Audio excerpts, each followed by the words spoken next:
Excel spreadsheets can help you reach everyday tasks and goals. Whether you want to monitor household chores, plan meals, or manage personal finances. However, building each spreadsheet from scratch can take time. Fortunately, Excel has you covered with a variety of free and premium templates.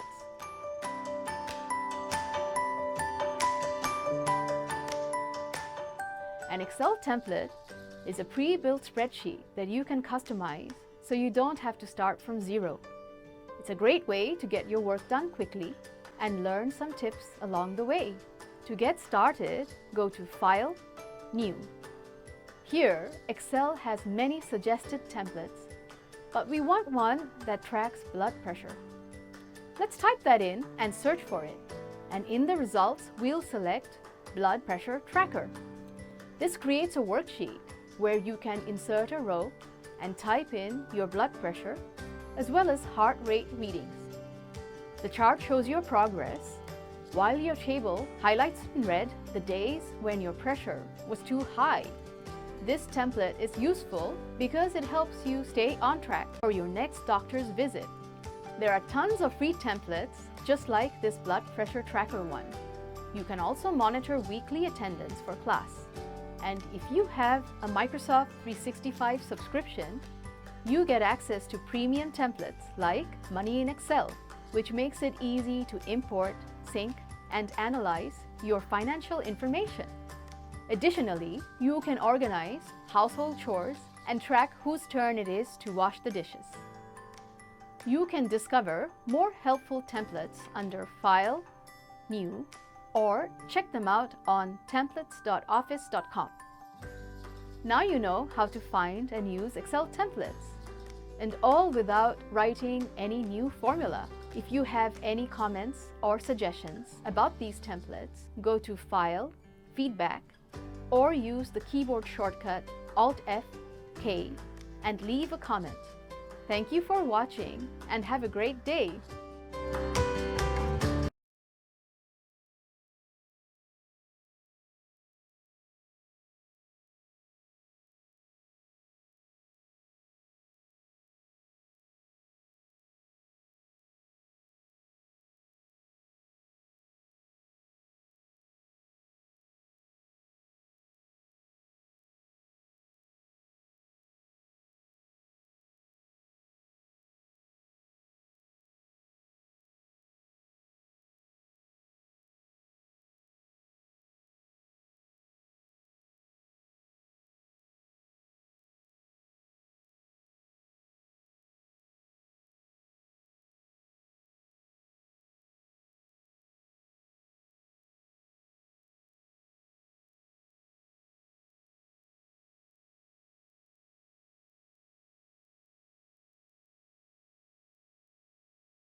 There are several ways to move or copy cells in Excel. Here are a few to get you started. First, move cells by dragging and dropping. Select some cells. Point to the border of the selection. When the pointer becomes a move pointer, drag the cells to another location. Second, move cells by using cut and paste. Select some cells. Select Cut or press Ctrl X. A dotted line indicates the cells have been cut. Select where you want to move the cells. Select Paste or press Ctrl V. Third, copy cells by using Copy and Paste. Select some cells. Select Copy or press Ctrl C. Select where you want to copy the cells. Select Paste or press Ctrl V.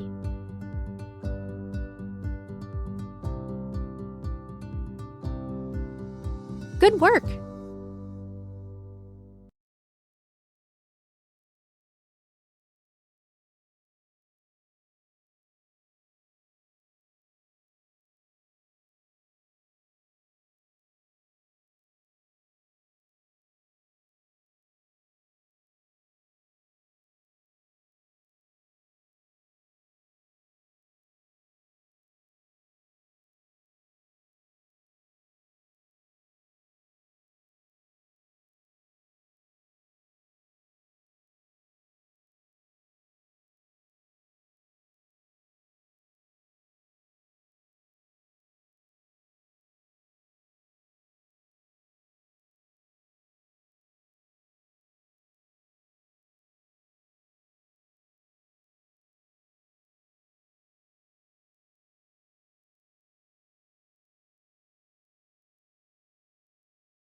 A formula is how you make calculations in Excel, and they always start with an equal sign where you want the result. Then add the location of the cells to add using the plus sign. Select Enter to see the total. That's a very manual way to do it. Let's use a shortcut, a function. Select the cell where you want the sum total. Equals. Then type a function. For example, sum for adding numbers. To select the range of cells, start with a left parenthesis. Instead of typing, select the first cell you want added and drag to the last cell. Enter. You see the total, but also notice the formula in the bar above, the sum of all cells B2 through G2. Anytime there's a formula, you can copy it to another column or row. Rest your cursor on the lower right corner of the cell until it becomes a cross. Then select and drag. The formula adjusts to each row for a quick total.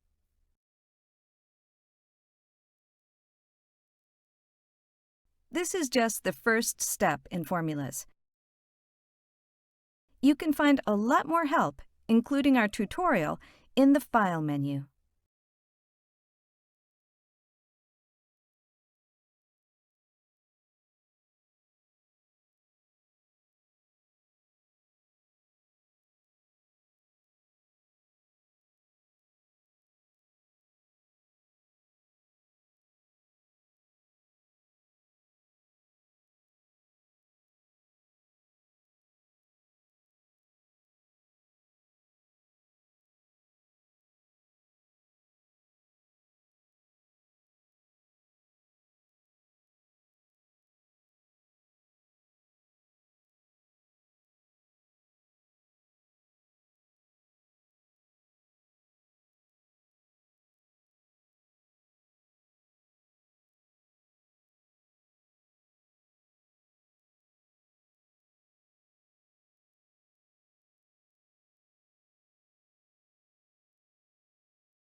If function.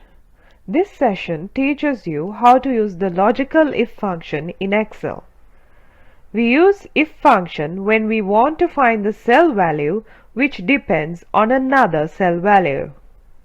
Here we use a sample data sheet of sales details which consists sales ID, sales date, sales quantity and rejected percentage. Now we are going to generate a comment whether the sale is good or bad based on the rejected percentage. If the rejected percentage is less than 5, then the comment is good, else the comment is bad. First, click the Insert Function button located in the formula bar. Then select the logical category from the drop-down list. Select the if function, click OK button. In the function argument box, there are 3 arguments to be specified.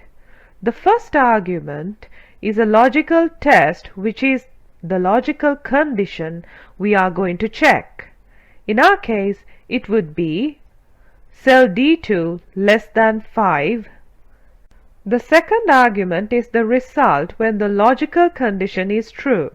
In our case, it would be good sales. The third argument is the result when the logical condition is false. In our case, it would be bad sales. Then click OK.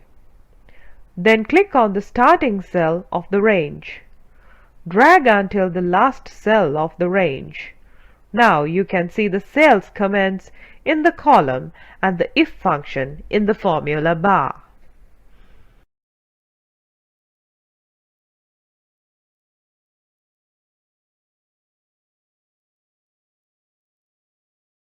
This lesson teaches you how to use the VLOOKUP function in Excel. Here we are using a sample data sheet of vehicle details.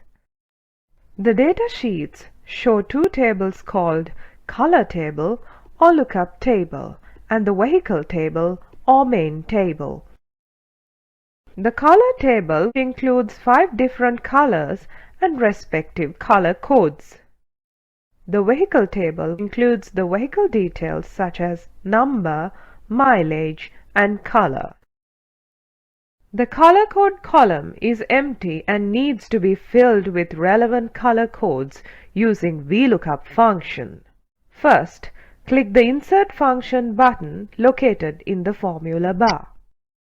Then select the Lookup and Reference category from the drop-down list.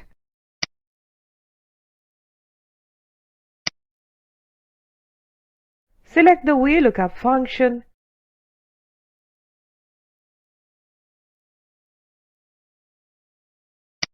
and click the OK button. In the function argument box, there are 4 arguments to be specified.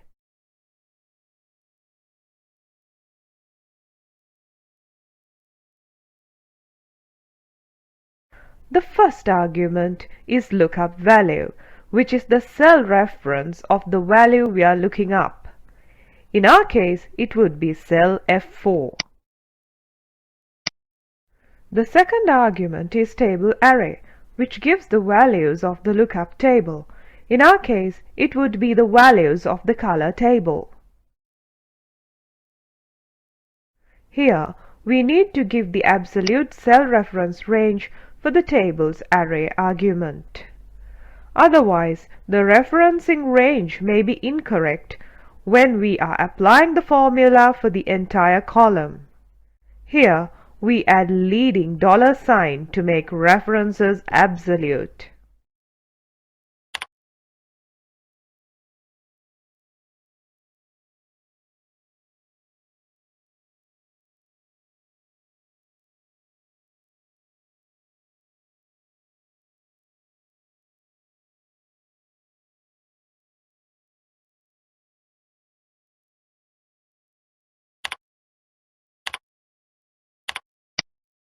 The third argument is column index number, which is the index number of the color code column in color table. In our case, it would be 2.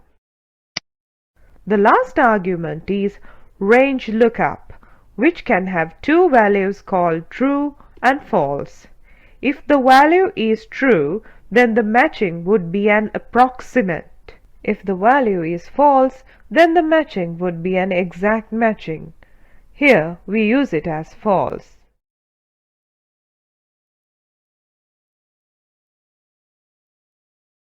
Then click OK. Then click on the starting cell of the range. Drag until the last cell of the range. Now you can see the relevant color codes in the column and the lookup function in the formula bar.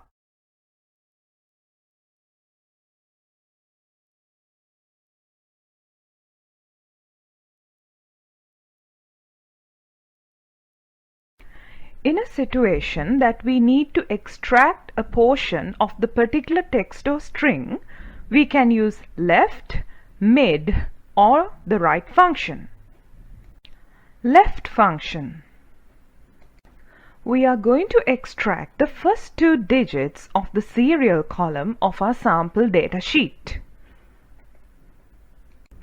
First, click on the Insert Function button located on the formula bar.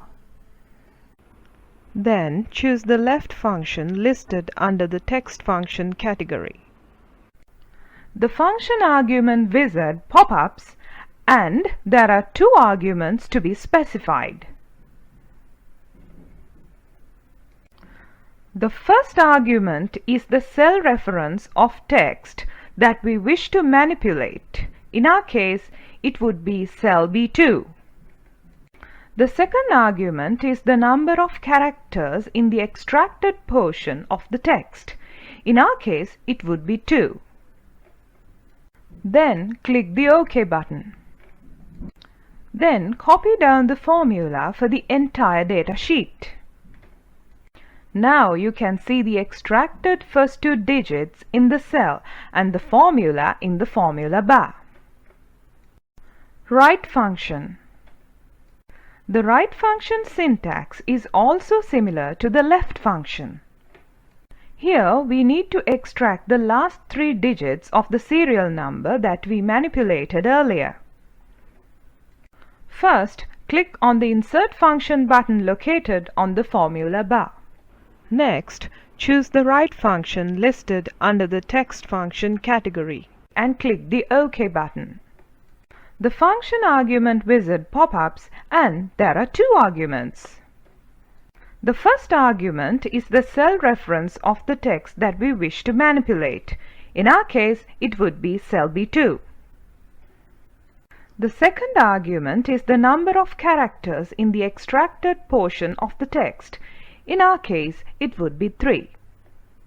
Then click the OK button. Then copy down the formula for the entire data sheet.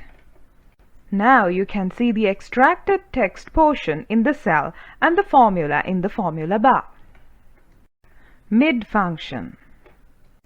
Here we need to extract the three middle digits of the serial number that we manipulated earlier. First click on the Insert Function button located on the formula bar. Then choose the mid function listed under the text function category and click the OK button. The function argument wizard pop-ups and there are three arguments to be filled. The first argument is the cell reference of the text that we wish to manipulate. In our case, it would be cell B2. The second argument is the starting digit of the text portion that we are extracting. The third argument is the number of digits in the extracted portion of the text. In our case, it would be 3. Then click the OK button. Then copy down the formula for the entire data sheet. Now you can see the extracted text portion in the cell and the formula in the formula bar. Concatenate function. The concatenate function is an inbuilt function in Excel and which is also categorized as a string function. The concatenate allows us to join two or more strings together and returns a single string value.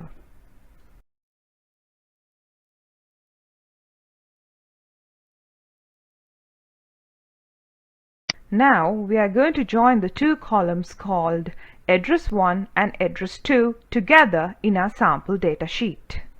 Click the Insert Function button located on the formula bar.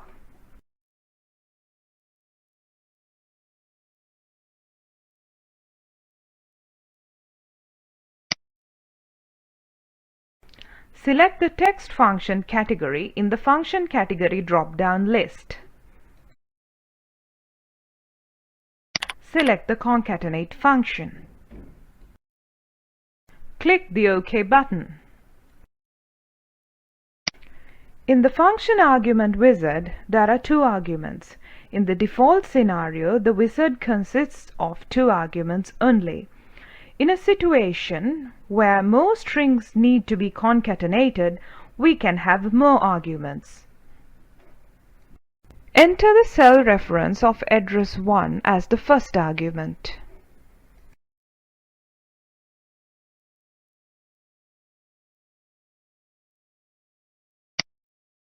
Then give a comma as the second argument, and it should be within inverted commas.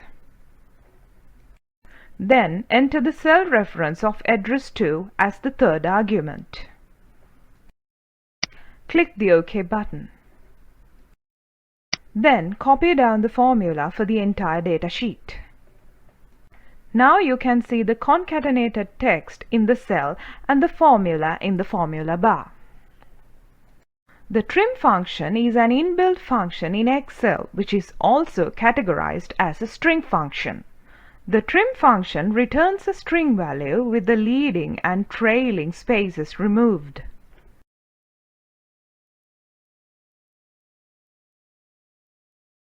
In our case, we have some unnecessary blank spaces in the full address column that we generated earlier.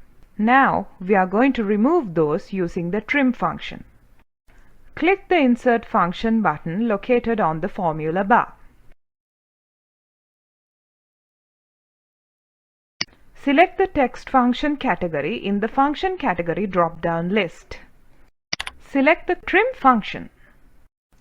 Click the OK button. In the function argument wizard, we need to give the cell reference of the text as an argument. Click on the Collapse button. Give the cell reference of the text that we are going to trim. Then click the Expand button. Click the OK button. Then copy down the formula for the entire data sheet. Now you can see the trimmed text in the cell and the formula in the formula bar. The len function, which is also categorized as a string function.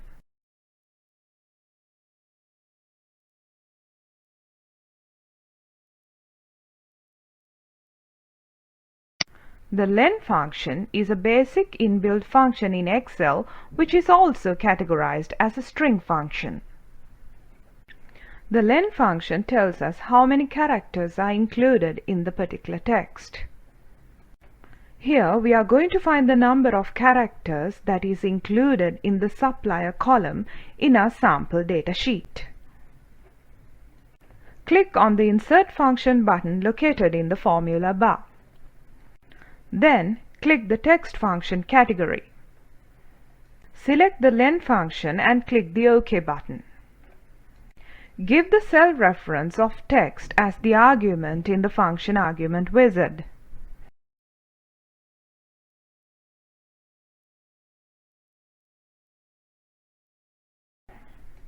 Then copy down the formula for the entire data sheet.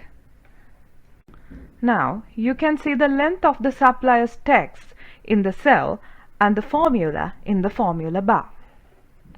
The len function is very useful when used in conjunction with other functions.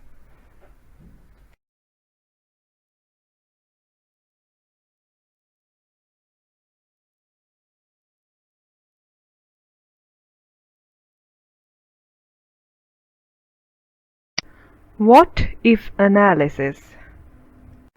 This example teaches you how to perform a what if analysis in Excel. Here, we are using a sample data sheet of sales details. In this scenario, the item price is $100,000, the number of installments is 12, rate of price increment is 5%, and installment amount is $8,750. Now we are going to analyze the installment amount variation against a different number of installments and a different number of item prices. Here we are using the what if analysis data table. First, we need to link the result and it would be the installment amount. Then we need to highlight the entire table. Go to the Data tab. Click on the What If analysis and choose the data table. In the Data Table dialog box, link the row inputs as installments. Then link the column input as item price. Click OK button. Here we are doing some formatting to make the table more readable.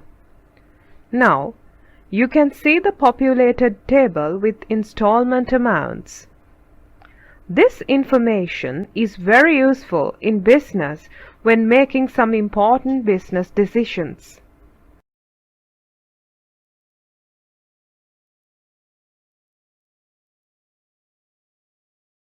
Regression analysis.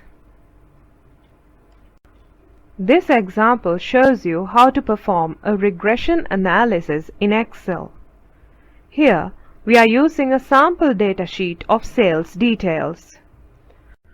The data sheet shows the quantity of sold, price of item, and production cost for the set of sales items. Now we are going to find out about the quantity sold if we know the item price and the production cost. Go to the Data tab and select the Data Analysis located in the Analysis group. Select the Regression and click OK button. Select the Y range as sold quantity. This is the predictor variable, also called dependent variable. Select the X range as item price and production cost. These are the explanatory variables, also called independent variables. These columns must be adjacent to each other. Check labels. Click in the Output Range box and select Cell. Check residuals. Click OK. Now you can see the summary output generated by the Excel regression function.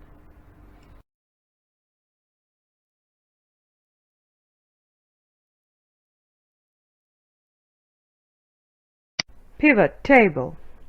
A pivot table is a data summarization tool used in Excel. You can use a pivot table to summarize data that you've added to a table. Here, we use a sample data sheet of sales details which consists sales ID, sales date, sales collection, and sales region.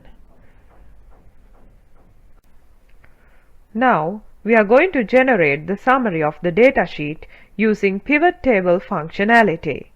First, select the entire table by highlighting. Then, go to the Insert tab, click the Pivot Table button located in the table group. Here, the Create Pivot Table dialog box appears and you can see the selected table range visible in the text box and the new worksheet selected as the place where we want to place the pivot table. Click the OK button. There is a blank space to build up the pivot table in the new worksheet. Until we select a single field, it will not build the pivot table. To get a better view, I just moved this panel here. Here, I select the sales date as my first field. It goes under the rows section at the bottom, and it shows according to the default categorization as months. Then I select the sales collection as my second field. It will show the sum of collection based on months. Finally, I select the region as my third field, and I will put it under the column sections at the bottom. Now we can see the pivot table with summarized sales data. If we want to get more details, we can click these expand buttons and get the exact values for the given date. The pivot table is a powerful tool when we are working with a large set of data.